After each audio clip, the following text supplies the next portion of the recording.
अस्सलामुअलैकुम, TV today के साथ मैं हूं सादिया। मैं हूं बिलाल असलम। बुलेटिन का आगाज करेंगे और सबसे पहले बात करेंगे फील्ड मार्शल सईद आसिम मीर का दौरा तुर्किया। चीफ ऑफ डिफेंस की आमद पर पुरतपाक इस्तकबाल किया गया। ISPR ने कहा कि फील्ड मार्शल को तुर्क जनरल स्टाफ हेडक्वार्टर में सलामी दी गई। शानदार खिदमात पर सिपहसालार को तुर्क मुसल्लह अफवाज का मुमताज खिदमात का तमगा अता किया गया। सिपहसालार सईद आसिम मीर ने तुर्किया की सियासी और अस्करी क़यादत से मुलाकातें की। फील्ड मार्शल की तुर्क सदर रजब तैयब एर्दोगान से अहम बैठक हुई। सईद आसिम मीर तुर्क वज़ीर दिफा यासिर से भी मिले और अहम मुलाकातों में बामी दिलचस्पी और इलाकाई सलामती के अमूर पर तबादला ख्याल किया गया। पाकिस्तान और तुर्किया का मजबूत स्ट्रेटजिक शराकतदारी के फ़रोग के लिए मुश्तरका विजन पर जोर। फील्ड मार्शल ने तुर्क लैंड फोर्सेज हेडक्वार्टर का दौरा किया, जहां उनका इस्तकबाल तुर्क लैंड फोर्सेज के कमांडर जनरल मतील तवक्कल ने किया। चीफ ऑफ डिफेंस फोर्सेज ने मुस्तफ़ा कमाल अतातुर्क के मज़ार पर हाजिरी दी और फूल रखे। फील्ड मार्शल ने जदीद तुर्की के बानी को खिराज अकीदत पेश किया।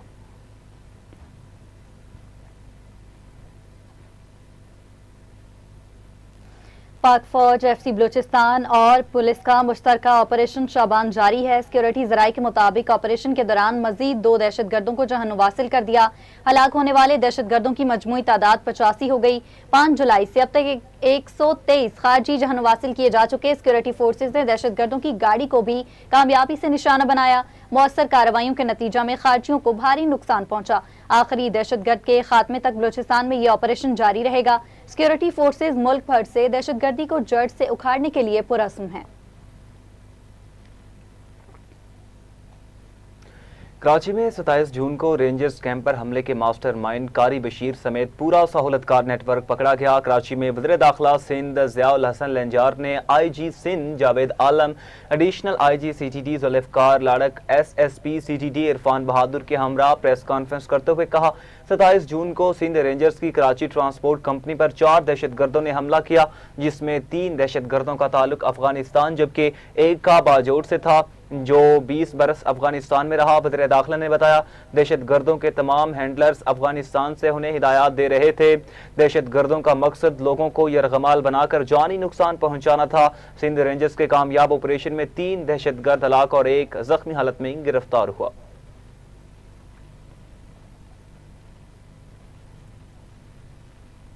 SSP CTD इरफान बहादुर ने कहा कि इस दहशतगर्दी की कार्रवाई को 4 हिस्सों में तकसीम किया जा सकता है। पहले अफगानिस्तान में मनसूबाबंदी हुई, दूसरे मरहले में दहशतगर्दों को पाकिस्तान पहुंचाया गया, तीसरा मरहला सहूलतकार ग्रुप का था, आखिर में असलहा और खुदकुश जैकेट्स की फराहमी था। उन्होंने कहा कि एक खुदकुश बमबार जानान अफगानी था, दूसरा बाजोड़ का रहने वाला था, जबकि तीसरा दहशतगर्द उमर फारूक अफगानिस्तान का रिहायशी था और चौथा दहशतगर्द जो जिंदा गिरफ्तार हुआ उसका सूबा नगरहाट से ताल्लुक है।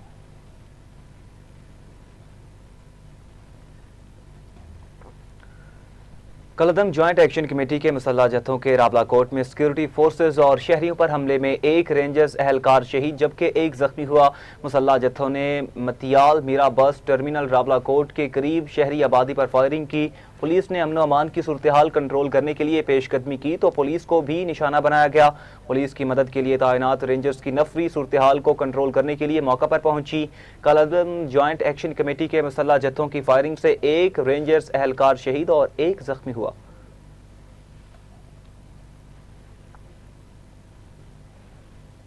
आगे बढ़ते हुए आपको बताएंगे, कलदम तंजीम ने आज़ाद कश्मीर के एंट्री पॉइंट्स बंद करने के लिए 48 घंटे की डेडलाइन दे दी। सेक्रेटरी दाखिला आज़ाद कश्मीर चौधरी गफ्तार हुसैन का बताना है कि ये डेडलाइन देने का हर बार नया नहीं, माजी में ऐसी तमाम धमकियां नाकाम साबित हुई हैं। तंजीम का मकसद पाक फौज के खिलाफ फर्जा सराई करना है। उनका असल मकसद पाकिस्तान मुखालिफ बयानिए को हवा देना है। तलबा, खवातीन और बच्चों को बतौर इंसानी ढाल इस्तेमाल किया जा रहा है। तलबा के हाथों से कलम छीन कर उन्हें इंतशारी सियासत की जानिब धकेला जा रहा है।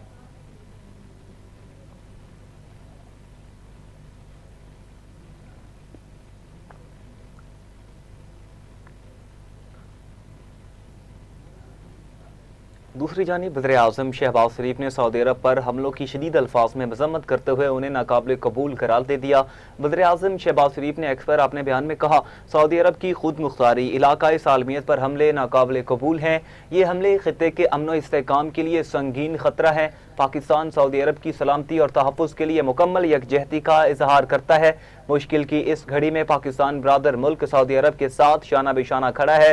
पाकिस्तान खित्ते में अमन, इस्तेहकाम, सलामती और बाहमी अफ़हाम व तफ़हीम के लिए हर मुखलिसाना कोशिश की हिमायत जारी रखेगा।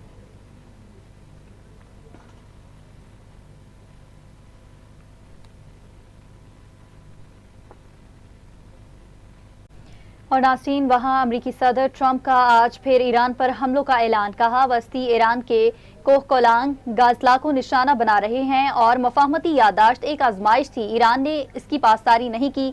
व्हाइट हाउस में मीडिया से गुफ्तगू करते हुए कहा, मेरा ख्याल है ईरान से डील मुमकिन है, हम तेजी से ईरानी फौज को तबाह कर रहे हैं। आपने हुर्मुज़ से मुतालिक ईरान की सलाहियतों को निशाना बना रहे हैं।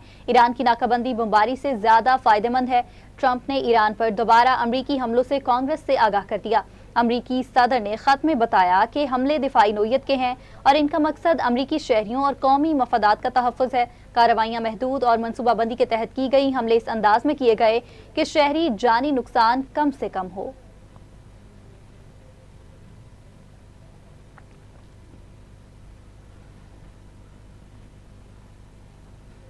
मशरिक़ वुस्ता में जंग के शोले मजीद बुलंद होने लगे। अमरीका के ईरान पर जारियत मुसलसल तीसरे रोज भी फ़ज़ाई हमले, बंदर अब्बास, बुशहर, किशमकेश और अबू मूसा धमाकों से गूंज उठा। अमरीकी सेंट्रल कमांड ने ऐलान किया कि सदर डोनाल्ड ट्रंप की हिदायत पर अमरीकी फौज ने मकामी वक्त के मुताबिक ईरान के खिलाफ मुसलसल तीसरे रोज फ़ज़ाई हमलों का आगाज किया।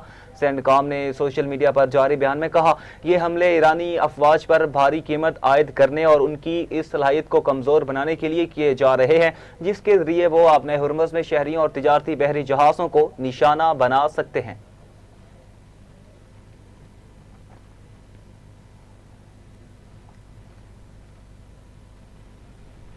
अमरीकी हमलों के जवाब में ईरान का ऑपरेशन नसर 2 जारी। खित्ते में अमरीकी अड्डों को निशाने पर ले लिया।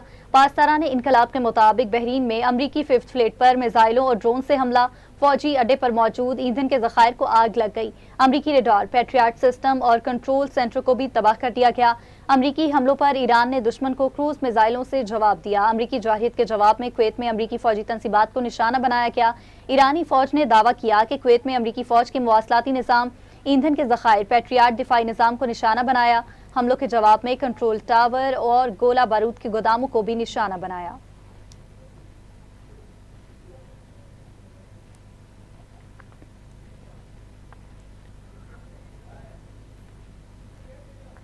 ईरानी पासदारान इनकलाब ने एक पैगाम में कहा कि हमारा हदफ उर्दन के अवाम नहीं, उर्दन के अवाम से ईरान की कोई दुश्मनी नहीं। उर्दन के अवाम का इंतहाई एहतराम करते हैं। उर्दन के अवाम अपनी सरजमीन से अमरीकी अड्डों के खात्मे का मुतालबा करें। ईरान ने अमरीकी अफवाज को उनकी कार्रवाइयों का जवाब दिया। ईरान को उर्दन या उसके अवाम से कोई दुश्मनी नहीं। उर्दन के अवाम अमरीकी फौजी अड्डों के खात्मे के लिए अपनी आवाज़ बुलंद करें। अवाम के मुतालबे से फ़लस्तीनी अवाम की मदद और खित्ते में अमन की बहाली मुमकिन होगी। उर्दन की सरबुलंदी हमारी ख्वाहिश है। पासदारान इनकलाब का अमरीकी जहाज़ पर क्रूज मिसाइल से हमले का भी दावा। ड्रोन से कुवैत में अमरीकी फौजी तंसीबात को निशाना बनाया गया।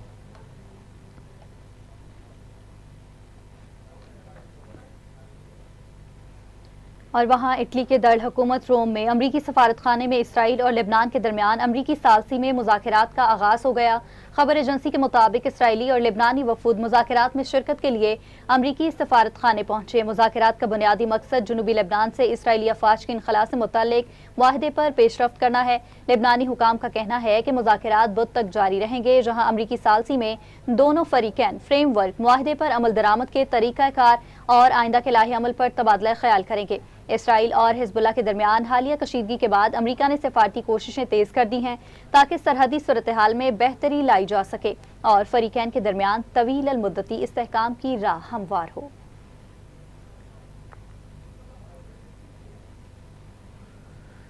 ट्रंप ने ईरान के पिक एक्स माउंटेन जौहरी मरकज को निशाना बनाने की धमकी दे दी। अमरीकी सदर ट्रंप ने कहा कि ईरान के खिलाफ अमरीकी फौजी कार्रवाइयां मजीद 2 से 3 हफ्ते जारी रह सकती हैं।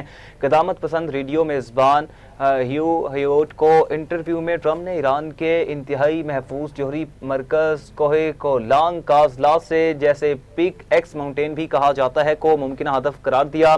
अमरीकी सदर ने कहा कि हम पिक एक्स माउंटेन को तबाह कर देंगे। ईरानियों से कह दें तैयार रहें, वो इसके बारे में कुछ नहीं कर सकते।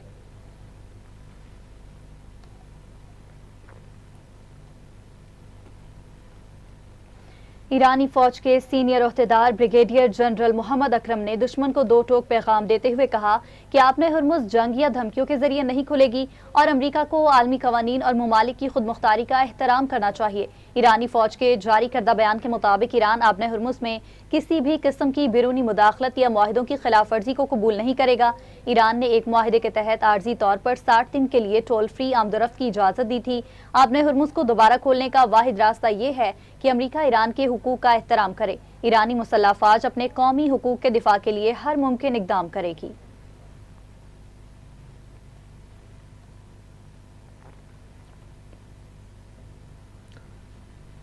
ईरानी वज़ीर ख़ारजा अब्बास अराग़ची ने कहा है कि ईरान हमेशा से अपने हुर्मुज़ का मुहाफ़िज़ रहा है और हमेशा रहेगा। ईरान के वज़ीर ख़ारजा अब्बास अराग़ची ने कहा कि ईरान अपने हुर्मुज़ पर टोल टैक्स लेने में मुनसिफ़ाना रवैया इख्तियार करेगा। ईरानी वज़ीर ख़ारजा का यह बयान अमरीकी सदर के उस बयान के बाद सामने आया जिसमें ट्रंप ने ऐलान किया था कि वो ईरान के खिलाफ बहरी नाकाबंदी दोबारा शुरू करेंगे और अपने हुर्मुज़ से गुजरने वाली तमाम खेपों पर 20% टैरिफ आयद करेंगे। अब्बास अराग़ची ने ट्रंप के बयान के जवाब में एक्स पर अपने पैगाम में लिखा, अमरीकी सदर बिल्कुल दुरुस्त कहते हैं, जो भी अपने हुर्मुज़ से गुजरने वाले तिजारती जहाज़ों को महफूज और पुरअमन गुज़रगाह फराहम करता है उसे उस खिदमत का मुआवजा मिलना चाहिए।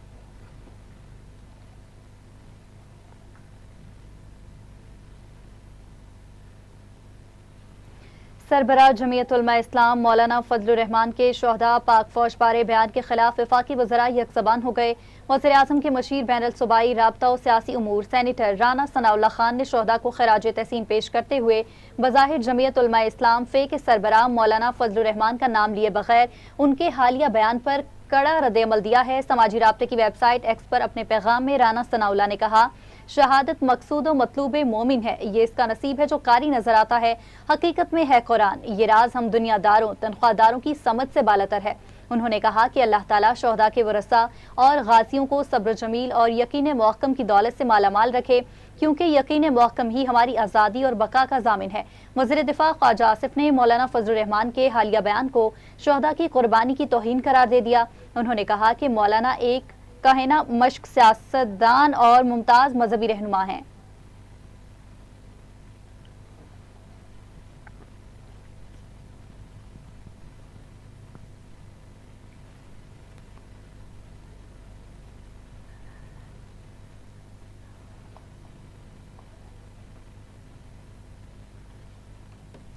वज़ीर रेलवे हनीफ अब्बासी ने कहा, पाकिस्तान के दिफा और इस्तेहकाम के लिए हर तरह की कुर्बानी देने को तैयार है। नजरिया पाकिस्तान पर कायम रहना ही कौमी यकजहती की जमानत है। शोहदा के खानदानों की कुर्बानियाँ पूरी कौम की मुश्तरका अमानत है। इस्लामाबाद में वज़ीर रेलवे हनीफ अब्बासी ने प्रेस कॉन्फ्रेंस करते हुए कहा, पाकिस्तान की सलामती, इस्तेहकाम और तरक्की पर कोई समझौता नहीं होगा। कौम अपने शोहदा और सिक्योरिटी फोर्सेस की कुर्बानियों को हमेशा याद रखेगी। हनीफ अब्बासी ने कहा, मौलाना फजलुर रहमान ने पूरी कौम का दिल दुखाया। कौमी मुफाद के मामले पर सबको जिम्मेदारी का मुजाहरा करना चाहिए। पाक फौज 35 साल से मुसलसल हालत जंग में है। उन्होंने कहा, शहादतों की बदौलत ही आज पाकिस्तान कायम है।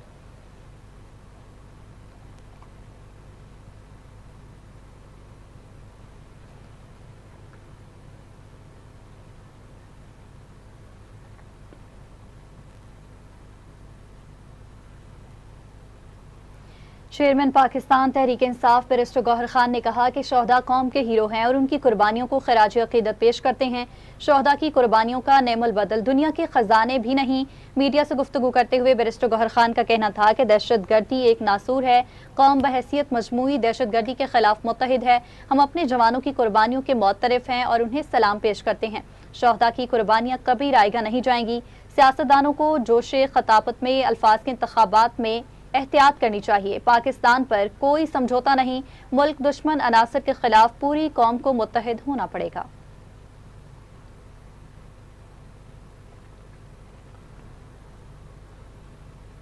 इस्तेहकाम पाकिस्तान पार्टी के तर्जुमान फ़याज़ उल हसन चौहान ने जमीयत उलमा इस्लाम फे के सरबराह मौलाना फजलुर रहमान के हालिया बयान पर सख्त रद्द-ए-अमल देते हुए कहा, मौलाना फजलुर रहमान ने पूरी तारीख़ इस्लाम की शोहदा की तस्दीक की है। इस्लामाबाद में प्रेस कॉन्फ्रेंस करते हुए फ़याज़ उल हसन चौहान ने कहा कि पाक फौज के जवान तनख्वाह या पैसे के लिए नहीं बल्कि वतन, कौम और अपने नजरिए के दिफा के लिए जानों का नजराना पेश करते हैं। उन्होंने कहा कि शहदा और गाजियों की कुर्बानियों को तनख्वाह से जोड़ना पूरी कौम के जज्बात को मजरू करने के मुतरादिफ है। पाकिस्तान को गैर मुस्तहकम करने के लिए भारत की जानिब से साजिशें की जा रही हैं, जबकि सरहदों पर तैनात सिक्योरिटी फोर्सेज दुश्मन के अज़ाइम नाकाम बनाने के लिए मुसलसल कुर्बानियाँ दे रही हैं। फयाजुल हसन चौहान ने कहा, मेजर अदनान शहीद ने अपने साथी की जान बचाने के लिए अपनी जान कुर्बान की।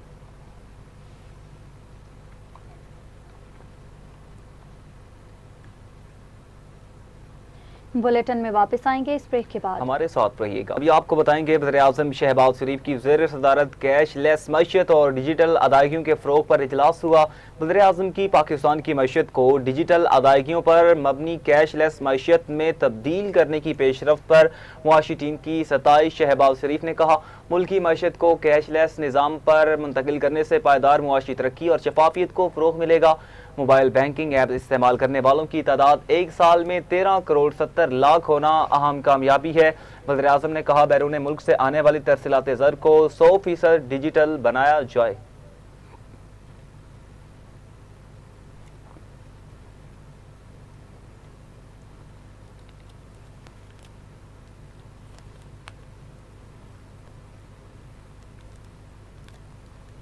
और नाज़रीन, वज़ीर आला पंजाब ने Maryam Nawaz centre of academic leadership pilot project की मंजूरी दे दी। वज़ीर आला पंजाब की ज़ेर सदारत इजलास हुआ, जिसमें पंजाब भर में एचईसन स्कूल के मेयार के बॉयज़ और गर्ल्स स्कूल कायम करने की भी मंजूरी दी गई।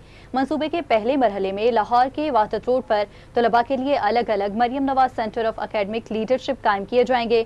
इन मराकज़ में जदीद स्पोर्ट्स हॉल, हॉकी और क्रिकेट स्टेडियम, घुड़सवारी की सहूलत और स्विमिंग पूल समेत आलमी मयार की तालीमी और खेलों की सहूलियात फराहम की जाएंगी। इजलास को ब्रीफिंग में बताया गया कि Maryam Nawaz centre of academic leadership में 5-5 हज़ार तलबा और तालिबात दाखिला ले सकेंगे।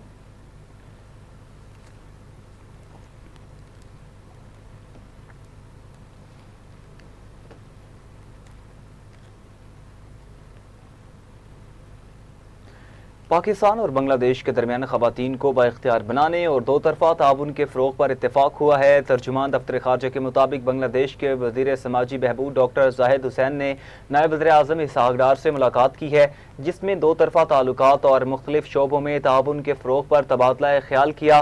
मुलाकात के दौरान नायब वज़ीर-ए-आज़म ने OIC ख़वातीन वज़ारती कॉन्फ्रेंस में शिरकत पर बांग्लादेशी वज़ीर का खैर मकदम किया। वज़ीर ख़ारजा इसहाक़ डार ने OIC के प्लेटफार्म और दीगर बैनुल-अक़वामी फोरम्स पर ख़वातीन को बाइख्तियार बनाने के लिए पाकिस्तान के अज़्म का अयादा किया। तर्जुमान के मुताबिक पाकिस्तान और बांग्लादेश के दो तरफ़ा ताल्लुकात को मज़ीद मज़बूत बनाने के अज़्म का भी इज़हार किया गया।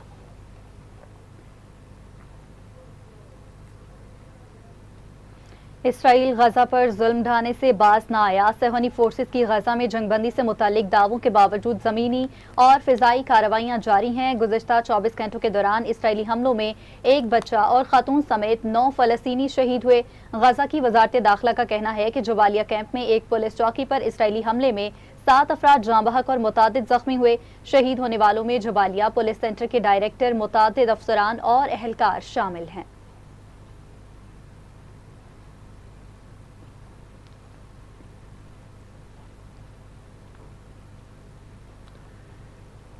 फीफा वर्ल्ड कप के हवाले से बात करेंगे तो फीफा वर्ल्ड कप 2026 के पहले सेमीफाइनल का मैदान लगने में कुछ वक्त बाकी रह चुका। खतरनाक तरीन फ्रेंच अटैक का नाकाबिले तस्खीर स्पेनिश दिफा से मुकाबला होगा।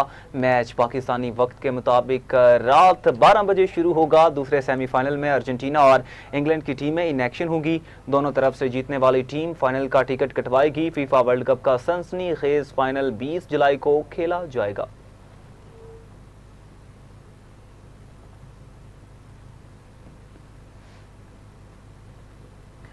PCB का बायोमैकेनिक्स लैब की तामीर के लिए गैर मुल्की बायोमैकेनिस्ट की खिदमात हासिल करने का फैसला। नेशनल क्रिकेट अकेडमी में बायोमैकेनिक्स लैब की तामीर के लिए जगह का तयन कर लिया गया।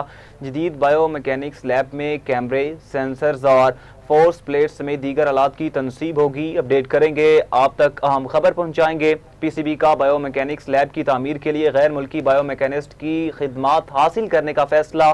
नेशनल क्रिकेट एकेडमी में बायोमैकेनिक्स लैब की तामीर के लिए जगह का तयन कर लिया गया।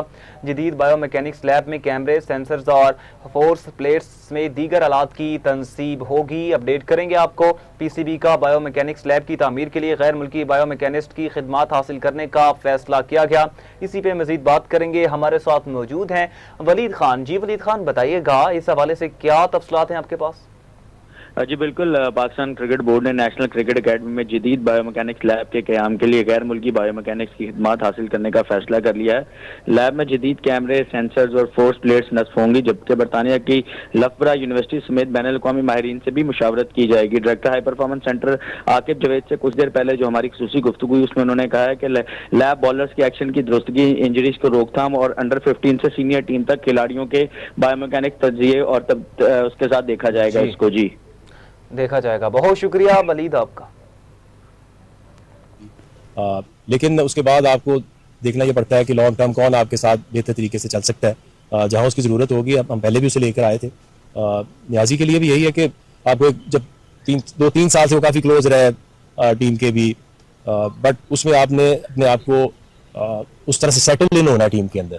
अभी भी यंग, अभी हम उनको ट्रेनिंग के ऊपर भी यूएस भी भेज रहे हैं। कोशिश यही है कि जो एक प्लेयर के अंदर कोई इम्प्रूवमेंट आनी है या उसके ऊपर हमने फोकस करना है, तो उसके ऊपर definitely is only a young player, but उसको अभी अपने आप को और ज़रूरत है कि अपने आप को और रिफाइन करे। और